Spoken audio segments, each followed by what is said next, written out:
Morning. Morning. Mr. Offringa, just to clarify, you are currently a 6-hour employee, correct? Contract employee, okay. So you do not currently work for the ATF? Yes, I do. Oh, you do, okay. Are you consult with the ATF? And I have a contract that comes up, I think, in about a year. Okay, fair enough. And so when the police contacted you, one thing you said on direct was they contacted you and they brought you to the police department to look at this evidence, right? Yes.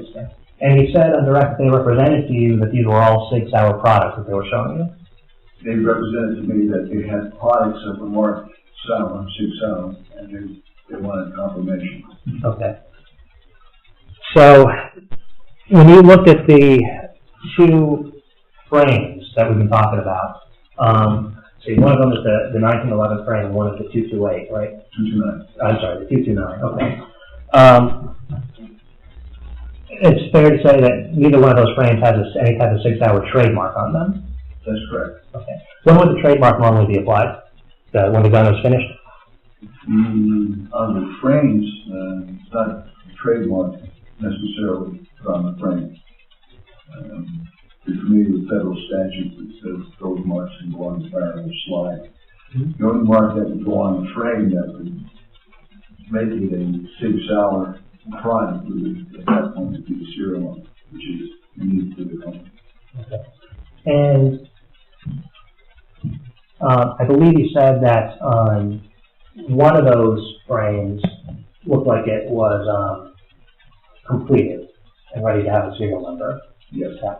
So which one was that? Was that the 1911 or was that the 229? 229. Okay.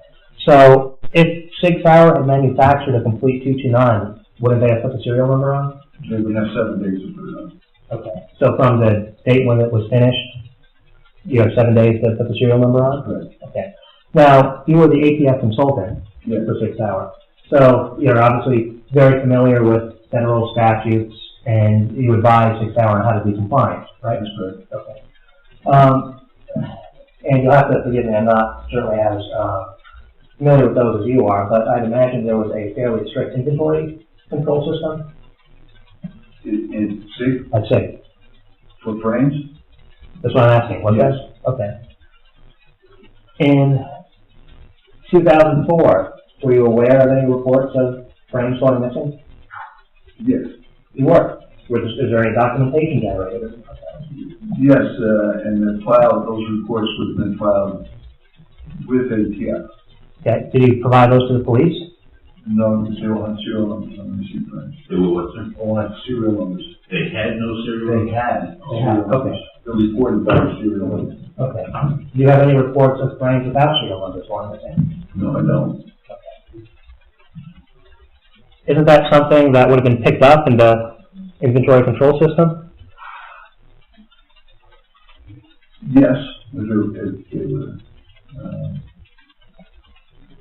found to be missing out of the prototype shop. Okay.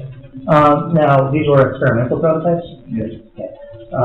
And I believe the report you submitted to the police, you noted that both prototypes had finger rests.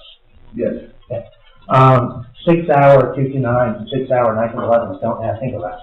That's correct. Okay. And I think you wrote in your notes that finger rests are atypical of both current and past reduction. Yes. Okay. But it's your testimony, you recall looking at prototypes a couple of years ago that did have finger rests? Yes. Okay. Now, how many of these experimental prototypes would be generated? Very subjective. Okay. I mean, are we talking, would they make hundreds, or are we talking more like, you know, and max 20? 20? Okay. More than likely 3 or 4. Okay. And is it also fair to say that 6-hour has security systems in place? Yeah. To prevent, you know, employee theft or other type of theft? Yes. Okay. Where would the prototypes be kept? More than likely in the engineer's prototype area where they're working on these on a daily basis. Okay. And would they be secured? In security what? Like, would they be kept in a locked facility when not in use? I mean, would they in a cabinet box? How would they be stored? On somebody's desk. Okay.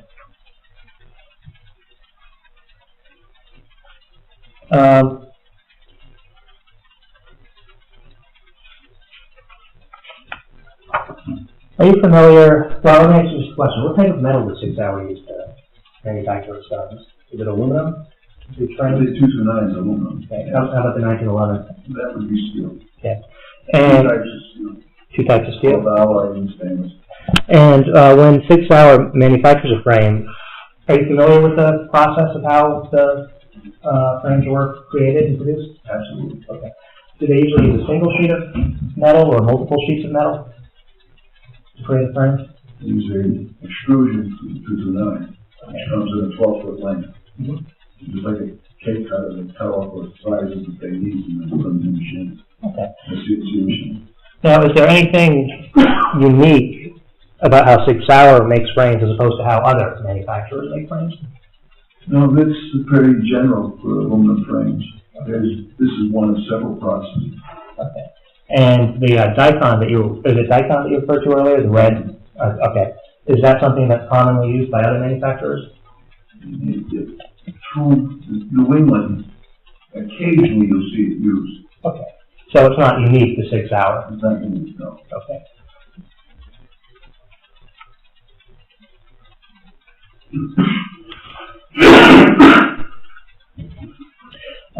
Now, you are obviously aware that